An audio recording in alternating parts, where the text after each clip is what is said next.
Hello everyone. तो इस video में हम बात करेंगे फाइनल लेसन प्लान की कि हमारा जो फाइनल लेसन प्लान होता है फाइनल टीचिंग के लिए वो कैसे बनता है और उसमें हमारी कुछ खास चीज़ें होती हैं। तो देखिए, फाइनल लेसन प्लान इंटर्नशिप जब हमारी हो जाती है, टीचिंग इंटर्नशिप 3 मंथ्स की, उसके बाद हमें एक फाइनल लेसन प्लान तैयार करना होता है जो कि हमारा एग्ज़ाम होता है फाइनल टीचिंग के लिए। तो देखिए, ये हमारा अभी फिजिकल साइंस का लेसन प्लान है जो मैंने बनाया है। इसका जो सब्जेक्ट है वो है साइंस और जो उसका सब सब्जेक्ट है वो है केमिस्ट्री। एंड इसका जो टॉपिक है वो है अम्ल मीन्स एसिड। फिर देखिए, इसमें कक्षा और डेट हम सारी जो एंट्री होती है वो फिल कर लेते हैं। जो भी हमारा डेट है, क्लास है, पीरियड है और टाइम। फिर देखिए, अब देखिए जनरल ऑब्जेक्टिव्स होते हैं। तो जनरल हमारे जो साइंस के जो ऑब्जेक्टिव्स होते हैं, जितने भी हमारे इसके सामान्य उद्देश्य होते हैं, जनरल ऑब्जेक्टिव्स होते हैं, ये हमारे सेम ही रहते हैं जो भी हमने पहले लेसन प्लान बनाए होते हैं। तो देखिए, जैसे छात्रों की मानसिक शक्ति का विकास करना, जो भी हमारे क्या होते हैं साइंस टीचिंग के जो उद्देश्य होते हैं, विज्ञान शिक्षण के उद्देश्य, तो वही होते हैं सामान्य उद्देश्य। छात्रों में वैज्ञानिक दृष्टिकोण का विकास करना, छात्रों में तर्क शक्ति का विकास करना, छात्रों में विज्ञान विषय के प्रति रुचि उत्पन्न करना, छात्रों को दैनिक जीवन में विज्ञान का उपयोग करना सिखाना। फिर देखिए, इसके विशिष्ट उद्देश्य क्या है। तो विशिष्ट उद्देश्य देखिए, जो भी हमारा टॉपिक होता है, टॉपिक हमारा अम्ल एसिड, तो उसी से सारे हमारे रिलेटेड होते हैं विशिष्ट उद्देश्य। तो देखिए, पहला हमारा विशिष्ट उद्देश्य क्या है, ज्ञानात्मक उद्देश्य। देखिए, ज्ञानात्मक उद्देश्य में हमारा क्या आता है, दो इसके एक्शन वर्ब्स में जो हमारे आते हैं वो क्या होता है, प्रत्यास्मरण और प्रत्याभिज्ञान मीन्स रिकॉल एंड रिकॉग्नाइज। तो संज्ञानात्मक उद्देश्य जो हमारा होता है ज्ञानात्मक, तो देखिए छात्र अम्ल के बारे में प्रत्यास्मरण एवं प्रत्याभिज्ञान करने में सक्षम हो सकेंगे, ये इसका क्या है, ज्ञानात्मक उद्देश्य है। फिर देखिए बोधात्मक मीन्स अंडरस्टैंडिंग या बोध, उस लेवल का जो हमारा होता है। तो देखिए यहाँ पे क्या होता है, छात्र अम्ल को अपने शब्दों में परिभाषित कर सकेंगे और उनके उदाहरण देने में सक्षम हो सकेंगे। मीन्स जब हम हमारा प्लान पढ़ा देंगे तो छात्र इस लायक हो जाएंगे या इसमें सक्षम हो जाएंगे कि उसकी परिभाषा दे सकें। फिर देखिए अनुप्रयोगात्मक उद्देश्य क्या है। अनुप्रयोगात्मक उद्देश्य क्या होते हैं, छात्र अम्ल तथा सूचक मीन्स सूचक हमारा क्या है, लिटमस पेपर के मध्य होने वाली क्रिया का सामान्यीकरण करने में सक्षम हो सकेंगे। इसका मतलब क्या है कि जो अम्ल और लिटमस पेपर के बीच अभिक्रिया होती है, मीन्स जो हमारे अम्ल होते हैं वो नीले लिटमस पेपर को लाल कर देते हैं, तो छात्र उसका सामान्यीकरण कर सकेंगे, एक रूल बना देंगे। देखिए फिर क्या है, सृजनात्मक उद्देश्य। तो सृजन मतलब क्रिएटिविटी कितनी हो सकती है। देखिए, छात्र दैनिक जीवन में अम्ल तथा सूचकों के मध्य होने वाली क्रियाओं का निरीक्षण एवं विश्लेषण करने में सक्षम हो सकेंगे। मीन्स हमारे डेली लाइफ में जितने भी हमारे रिएक्शंस होती हैं अम्ल और सूचक की, तो उससे रिलेटेड वो उनका विश्लेषण कर सकेंगे या फिर देख सकेंगे या उन्हें फील कर सकेंगे। तो देखिए, ये तो हमारे क्या है, सामान्य उद्देश्य और विशिष्ट उद्देश्य। अब आगे बढ़ते हैं। देखिए, मेरा एक टेलीग्राम चैनल बन चुका है। टेलीग्राम चैनल जो मेरा ये यूट्यूब का चैनल है उसी नाम से टेलीग्राम चैनल भी है, CTET सॉल्यूशनिस्ट करके। तो आप उसको सर्च कर सकते हैं टेलीग्राम चैनल में, टेलीग्राम में, और मैं उसका लिंक डिस्क्रिप्शन बॉक्स में दे दूंगा, तो आप उसको ज्वाइन कर लीजिए। और जो भी इसका PDF है और जितने भी हमारे लेसन प्लान जो मैं पहले अपलोड कर चुका हूँ उनके PDF आपको वहाँ अवेलेबल हो जाएंगे, तो आप टेलीग्राम चैनल भी ज्वाइन कर लीजिएगा। अब देखिए आगे बढ़ते हैं। तो देखिए यहाँ पे हमारा सहायक सामग्री क्या है। तो सहायक सामग्री देखिए, एक तो हमारा रोलर बोर्ड होता है, लपेट चाम्पर, चौक होता है, डस्टर होता है, संकेतक, चार्ट, लिटमस पेपर, नींबू, टमाटर आदि। अब देखिए, आप यहाँ पे जितना भी रियल ऑब्जेक्ट यूज करेंगे, रियल ऑब्जेक्ट में जैसे हमारा अभी फल है ना नींबू, तो नींबू ले जाइए, टमाटर ले जाइए, तो आप उनको रियल जो उनका वास्तविक रूप मीन्स रियल ऑब्जेक्ट वो दिखाइए तो ज़्यादा फील आता है। तो आप इसको ले जा सकते हैं, लिटमस पेपर, नींबू और टमाटर को, तो ज़्यादा इफेक्टिव टीचिंग हो जाएगी आपकी और आपका टीचिंग लर्निंग मटेरियल भी इफेक्टिव होगा। अब देखिए पूर्व ज्ञान क्या है। अब देखिए, अगर हम छात्रों को अम्ल के बारे में बता रहे हैं तो छात्रों को क्या होना चाहिए, फलों के बारे में पता होना चाहिए कि कौन सा फल हमारा खट्टा होता है, कौन सा मीठा होता है, तो उनके स्वाद के बारे में पता होना चाहिए। छात्र फलों के बारे में सामान्य जानकारी रखते हैं। अब देखिए प्रस्तावना प्रश्न क्या है। तो प्रस्तावना प्रश्न हमारे क्या होते हैं, सबसे ज़्यादा इंपॉर्टेंट होते हैं। तो देखिए, जैसे आप एक चार्ट बना के ले आ सकते हैं, या फिर आप क्या कर सकते हैं, सीधे रियल ऑब्जेक्ट दिखा सकते हैं। रियल ऑब्जेक्ट में जैसे नींबू दिखा दीजिए, टमाटर दिखा दीजिए, और आप डायरेक्टली क्वेश्चन पूछ सकते हैं कि नींबू का स्वाद कैसा होता है या टमाटर का स्वाद कैसा होता है। इस टाइप से आप उनसे प्रश्न पूछ सकते हैं और उसी बेस पे आप आगे बढ़ सकते हैं। बट अगर आप चार्ट बना के ले आ रहे हैं तो आप फल बना के ले जाएंगे और उनसे रिलेटेड उनसे क्वेश्चन पूछेंगे। तो देखिए, जैसे मैंने चार्ट बनाया था, तो ये उससे रिलेटेड क्वेश्चन है, चार्ट की ओर संकेत करते हुए इस चार्ट में कौन कौन से फलों की आकृति बनी हुई है। तो छात्र जवाब देंगे, चार्ट में आम, नींबू, अंगूर, संतरा, इमली आदि फलों की आकृति बनी हुई है। तो आप एक चीज़ का ध्यान रखना, जो भी हमारे इंट्रोडक्टरी क्वेश्चन होते हैं सबसे ज़्यादा इंपॉर्टेंट होते हैं किसी भी लेसन बनाने के लिए। तो आपके इंट्रोडक्टरी क्वेश्चन ही सबसे अच्छे होने चाहिए। फिर देखिए आम का स्वाद कैसा होता है, तो आम का स्वाद मीठा होता है, वो जवाब देंगे। फिर देखिए नींबू का स्वाद कैसा होता है, नींबू का स्वाद खट्टा होता है। अब देखिए हमारा एक बेस तैयार हो रहा है, तो नींबू का स्वाद खट्टा क्यों होता है, तो हो सकता है कि कुछ छात्र हमें बता दें कि अम्ल के कारण होता है, और कुछ हो सकता है कि ना बता पाए। तो ये अस्पष्ट उत्तर लिख दिया है। अब देखिए अम्ल के बारे में आप क्या जानते हैं, तो हम और कुछ पूछ सकते हैं। मान लो कुछ छात्रों ने जवाब दे दिया कि नींबू का स्वाद अम्ल के कारण खट्टा होता है, तो हम उनसे और ज़्यादा पूछ सकते हैं कि अम्ल के बारे में और क्या जानते हैं आप, अम्ल के उदाहरण दीजिए, इस टाइप से। तो ये यहाँ पे क्या हो जाएगा उनके लिए समस्यात्मक प्रश्न, और यहीं से हमारे पढ़ाने की शुरुआत होती है। मैं इसके लिए एक वीडियो भी बना दूंगा कि final teaching plan, final lesson plan कैसे पढ़ाते हैं, फाइनल टीचिंग कैसे करनी चाहिए, कि किस तरह से हम इफेक्टिव कर सकते हैं। तो आप उसको भी देख लीजिएगा, ये वीडियो आ जाएगी तो। और मैं उसका लिंक भी डिस्क्रिप्शन बॉक्स में डाल दूंगा, या फिर जो मैं उसका वीडियो बना दूंगा तो टेलीग्राम में उसका लिंक शेयर कर दूंगा। तो देखिए अब आगे बढ़ते हैं। तो ये उद्देश्य कथन होता है, छात्रों आज हम अम्ल के विषय में विस्तृत अध्ययन करेंगे। अब देखिए आगे बढ़ते हैं। तो देखिए फर्स्ट हमारा क्या है, फर्स्ट हमारा टीचिंग पॉइंट है अम्ल। अम्ल मीन्स एसिड। तो देखिए इसके बारे में क्या है, तो देखिए ये क्या है, उद्देश्यों का व्यवहारिक रूप से विशिष्टीकरण। इसका मतलब क्या होता है कि जब हम इसको पढ़ा रहे हैं, इसको पढ़ा लेंगे तो छात्र क्या कर पाएंगे, देखिए परिचय स्मरण कर पाएंगे, क्या क्या वो सीख पाएंगे, मीन्स क्या क्या उद्देश्य वो अचीव कर लेंगे। तो देखिए छात्र अम्ल के बारे में प्रतिविज्ञान करने में सक्षम हो सकेंगे, और उसको परिभाषित करने में सक्षम हो सकेंगे, उसके उदाहरण दे सकेंगे, और उनको वर्गीकरण कर सकेंगे। अब देखिए इसके विकासात्मक प्रश्न क्या है, तो हमने पूछा अंगूर का स्वाद कैसा होता है, तो छात्र बता जवाब देंगे अंगूर का स्वाद खट्टा मीठा होता है। कुछ अन्य फलों के नाम बताइए जिनका स्वाद खट्टा मीठा होता है, तो इमली, संतरा, नींबू छात्र बता सकते हैं।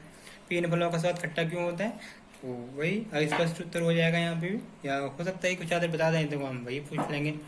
अब देखिए स्पष्टीकरण क्या है, तो स्पष्टीकरण हम देंगे कि अम्लों की उपस्थिति के कारण इन फलों का स्वाद खट्टा होता है। इसका मतलब क्या है, अर्थात जिन पदार्थों में अम्ल पाया जाता है उन पदार्थों का स्वाद कैसा होता है, खट्टा होता है।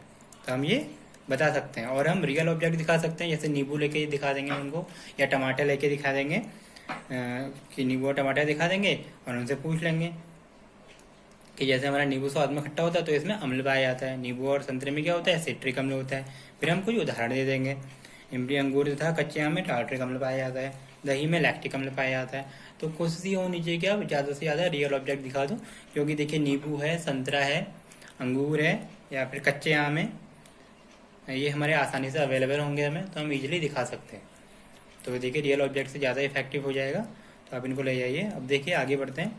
अब देखिए यहाँ पे टीचिंग मेथड क्या यूज है, तो पहला हमारा प्रश्नोत्तर विधि है, क्वेश्चन आंसर मेथड, और सेकेंड में हमारा क्या है, लेक्चर मेथड है। और यहाँ पे प्रदर्शन विधि भी आ सकता है, डिमॉन्स्ट्रेट करके भी दिखा सकते हो आप उन्हें, जैसे रियल ऑब्जेक्ट। तो व्याख्यान विधि है। अब देखिए यहाँ पे जो हमारा ब्लैक बोर्ड वर्क है, तो ब्लैक बोर्ड वर्क में क्या आएगा, देखिए हम लिख सकते हैं ये सिट्रिक अम्ल किसमें पाया जाता है, नींबू तथा संतरे में पाया जाता है। टार्ट्रिक अम्ल किसमें पाया जाता है, इमली, अंगूर तथा कच्चे आम में। लैक्टिक अम्ल दही में, तो उनको बोर्ड में लिख के दिखा देंगे, या फिर हम एक चार्ट बना के ले जा सकते हैं, उसमें हमने सारे ड्रॉ किए हों, उनके फिगर, सारे डायग्राम बनाए हों हमने फलों के, और उसके बारे में लिखा हुआ कि इसमें ये वाला अम्ल पाया जाता है, इस टाइप से एसिडिक अम्ल सिरके में। तो हम चार्ट में भी दिखा सकते हैं, और हम बोर्ड में भी लिख के दिखा सकते हैं। फिर देखिए लास्ट में हम एक मूल्यांकन प्रश्न पूछ लेंगे कि छात्रों ने कितना सीखा। तो हम एक सिंपल सा पूछ लेंगे कि अम्लों के कुछ उदाहरण दीजिए, या अम्ल किसे कहते हैं।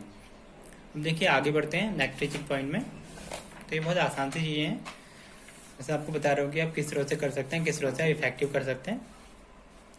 अब देखिए सूचक पदार्थ, तो सूचक पदार्थ मीन्स इंडिकेटर।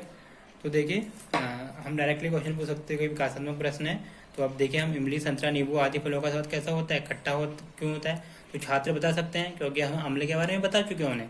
तो छात्र बता सकते हैं कि अम्लों की उपस्थिति के कारण इमली, संतरा, नींबू आदि का स्वाद खट्टा होता है। फिर हम उनसे पूछेंगे कि अगर कोई पदार्थ हमारा अम्लीय है अथवा अम्लीय नहीं है, तो इसका पता लगाने के लिए हम क्या करते हैं। मीन्स जैसे हमारे कुछ फल हैं या कुछ पदार्थ हैं, उनको हम चख के तो बता सकते हैं, है ना, या आप जिनको हम चख सकते हैं उनको तो हम देख के बता सकते हैं, मतलब सॉरी चख के बता सकते हैं कि ये खट्टा है तो इसमें अम्ल होगा। बट कुछ पदार्थ ऐसे हो सकते हैं कि हम उनको ना चख पाएँ, या हम चखना नहीं चाहते, या हम बिना चखे उनको बताना चाहते हैं कि ये अम्ल है या नहीं है। तो उसके लिए हम क्या करेंगे। तो ये उनके लिए क्या हो सकता है, अस्पष्ट उत्तर समस्यात्मक प्रश्न हो सकता है, या फिर हो सकता है कि कुछ छात्र बता दें कि लिटमस पेपर के कारण होते हैं, लिटमस पेपर का यूज करते हैं या हल्दी का यूज करते हैं। फिर हम उनसे और क्वेश्चन पूछ लेंगे कि लिटमस पेपर क्या होता है, इसके बारे में आप क्या जानते हैं, ये अम्ल के साथ किस प्रकार अभिक्रिया करता है। तो देखिए हम स्पष्टीकरण देंगे, कोई पदार्थ अम्लीय है अथवा नहीं है, इसका पता लगाने के लिए विशेष प्रकार के पदार्थों का उपयोग किया जाता है, जिन्हें हम सूचक कहते हैं। फिर हम उसके कुछ उदाहरण दे देंगे और हम रियल ऑब्जेक्ट दिखाएं तो ज़्यादा बेस्ट है। जैसे हल्दी है, हल्दी भी इजीली अवेलेबल होगा, मीन्स हल्दी पाउडर जो भी खाने में भी होता है। लिटमस पेपर को आप बिल्कुल दिखा सकते हैं। गुड़हल की पंखुड़ियाँ हैं, फिनोल्फथालीन आदि हमारे सूचक पदार्थ हैं। और हम ये बता देंगे कि जो हमारा लिटमस पेपर होता है वो 2 कागज की पट्टियों के रूप में होता है, ये एक होता है नीला और एक होता है लाल। अब देखिए यहाँ पर हमारा टीचिंग मेथड का यूज हुआ है। तो टीचिंग मेथड यहाँ पे क्या है, देखिए एक तो हमारा क्या है प्रश्नोत्तर विधि, और दूसरा हमारा क्या है व्याख्यान सह प्रदर्शन विधि, क्योंकि यहाँ पे हम उनको दिखा भी रहे हैं, हमें डिमॉन्स्ट्रेट कर रहे हैं। तो व्याख्यान सह प्रदर्शन विधि। अब देखिए ये हमारा क्या है लिटमस पेपर हमारा यूज हुआ है यहाँ पे TLM के रूप में। तो देखिए रियल ऑब्जेक्ट ही है, तो हम इसको दिखा सकते हैं। अब देखिए श्यामपटकारी क्या है, तो अब सूचक के उदाहरण लिख देंगे, और लिटमस पेपर नीले तथा काले रंग का होता है, हम बोर्ड में लिख देंगे। सॉरी, नीले तथा लाल रंग का होता है, हम बोर्ड में लिख देंगे। फिर देखिए हम एक मूल्यांकन प्रश्न पूछ लेंगे उनसे, सूचक पदार्थ के कोई 2 उदाहरण दीजिए। अब देखिए आगे बढ़ते हैं। तो देखिए हमारा नेक्स्ट टीचिंग पॉइंट है अम्लों का लिटमस पेपर के प्रति व्यवहार, कि अम्ल हमारे लिटमस पेपर के प्रति किस प्रकार अभिक्रिया करते हैं। तो देखिए हम ये विकासात्मक प्रश्न पूछेंगे उनसे पहले कि सूचक क्या होता है, सूचक के उदाहरण दीजिए। फिर हम बोल देंगे कि सूचक अगर हमारा लिटमस पेपर अम्ल से अभिक्रिया करता है, अभिक्रिया करे तो क्या होता है। तो देखिए ये उनके लिए क्या हो जाएगा, समस्यात्मक हो जाएगा। फिर हम स्पष्टीकरण देंगे कि जो हमारा नीला लिटमस पेपर होता है उसमें अगर हम अम्ल मिलाएं, अम्ल मिलाने पर यह क्या हो जाता है, लाल हो जाता है, और लाल लिटमस पेपर में अम्ल का मिलाने पर कोई प्रभाव नहीं पड़ता। अब देखिए हमारा स्पष्टीकरण, तो ये हमारा प्रैक्टिकल में आ गया। मीन्स हम एक्टिविटी करेंगे, एक क्रियाकलाप करेंगे। हम नीला लिटमस पेपर लेंगे और हम एक नींबू ले लेना, तो उसे काट लेना पहले ही, और उसका रस मतलब इस तरह से काटने की उसका रस इजीली निकल जाए। हम निचोड़ के उसे नीले लिटमस पेपर के ऊपर रखेंगे और वो लाल हो जाएगा। तो हम उसको प्रैक्टिकली दिखाएंगे बच्चों को। और चाहो तो आप जैसे लिटमस पेपर का पूरा एक आता है 20 रुपीज़ या समथिंग या 10 रुपीज़ में आ जाएगा, तो जो एक उसका जो पेपर होगा आप छात्रों को भी दे सकते हो प्रैक्टिकल करने के लिए, दिखा सकते हो ऐसे ग्रुप में भी, नहीं तो आगे से आप दिखा दीजिए इनको, तो उससे भी ज़्यादा इफेक्टिव हो जाएगी आपकी टीचिंग। तो देखिए हमारे स्पष्टीकरण हो गया कि जो हमारा नीले लिटमस पेपर में अम्ल मिलाने पर क्या होता है, यह लाल हो जाता है।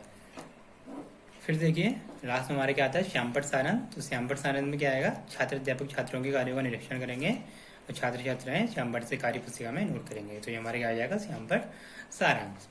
अब देखिए अगला टीचिंग, देखिए हमारा टीचिंग मेथड क्या यूज हुआ है। फर्स्ट में हमारा प्रश्नोत्तर विधि आ जाएगा, और सेकंड में क्या आ जाएगा, व्याख्यान सह प्रदर्शन विधि।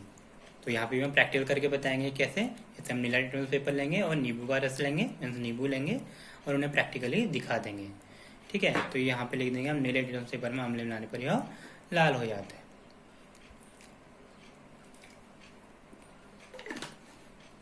और आप उनसे बोल सकते हैं कि जैसे हम नींबू का प्रयोग कर रहे हैं वैसे ही टमाटर का भी प्रयोग कर सकते हैं, अंगूर का भी प्रयोग कर सकते हैं, तो उनका रस हम मिला सकते हैं उसमें। अब देखिए हमारा श्यामपट सारांश होता है।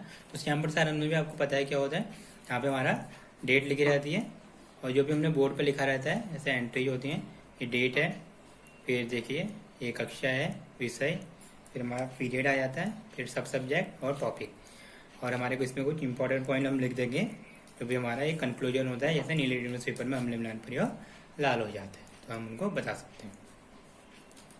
अब देखिए ये हो सकता है कि जैसे हम नीले लिटमस पेपर के साथ तो अभिक्रिया करा रहे हैं, अब कुछ छात्र ये पूछ सकते हैं कि सर लाल लिटमस पेपर के साथ क्या होता है, तो आप उसके भी आप प्रैक्टिकल करके दिखा सकते हैं कि जो हमारा लाल लिटमस पेपर होता है, जैसे मैंने यहाँ पे लिखा है, लाल लिटमस पेपर में अम्ल मिलाने पर इस पर कोई प्रभाव नहीं पड़ता। मीन्स लाल लिटमस पेपर है, तो अगर इसमें हम नींबू का रस मिलाएं या अम्ल मिलाएं तो उस पर कोई प्रभाव नहीं पड़ेगा, मीन्स वो लाल ही रहेगा। तो आप उनको प्रैक्टिकली ये दिखा सकते हैं। तो इस तरह से देखिए श्यामपट सारांश है, और ये हमारे क्लास में एक मूल्यांकन प्रश्न पूछ लेंगे हम उनसे। देखिए आगे, अब देखिए लास्ट में हमारा पुनरावृत्ति प्रश्न क्या है। पुनरावृत्ति प्रश्न, तो हम लोग का स्वाद कैसा होता है, सूचक के कोई उदाहरण दीजिए। तो हम पुनरावृत्ति प्रश्न पूछेंगे उनसे, उन्होंने छात्रों ने कक्षा में कितना सीखा, मीन्स हमारी टीचिंग कितनी इफेक्टिव रही, तो हम खुद से भी एनालाइज कर सकते हैं कि उन्होंने कितना सीखा है। उसके बाद से हम लास्ट में उनको होमवर्क दे देंगे। तो कुछ ऐसा ही होमवर्क देना है कि वो इजीली उसको कर सकें और थोड़ा उनके एफर्ट्स लगें। तो देखिए, अब हमने हमारे घर में पाए जाने वाले पदार्थों का वर्गीकरण कीजिए। जो हमारे खाद्य पदार्थ होते हैं, उनका वर्गीकरण कीजिए, इनका स्वाद खट्टा होता है। तो इजीली छात्र इसको कलेक्ट कर सकते हैं। और फिर लाल पेपर में सिट्रिक अम्ल मिलाने पर इसके रंग में क्या परिवर्तन होगा। तो कुछ परिवर्तन नहीं होगा, बट ये उनको आना चाहिए। तो देखिए, इस रोज़ में हमारा ये लेसन प्लान है, ये फाइनल लेसन प्लान।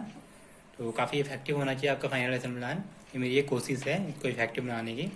बाकी देखिए, आप जितना TLM यूज करेंगे, जितना रियल ऑब्जेक्ट यूज करेंगे, उतना ज़्यादा आपका टीचिंग इफेक्टिव होगा और एग्जामिनर भी इससे खुश रहेगा, तो अच्छे मार्क्स देंगे।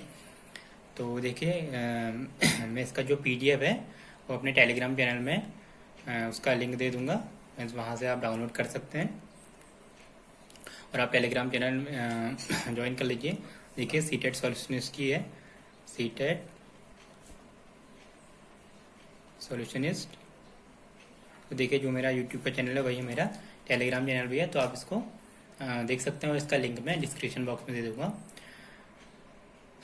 Okay, thank you very much, thanks for watching.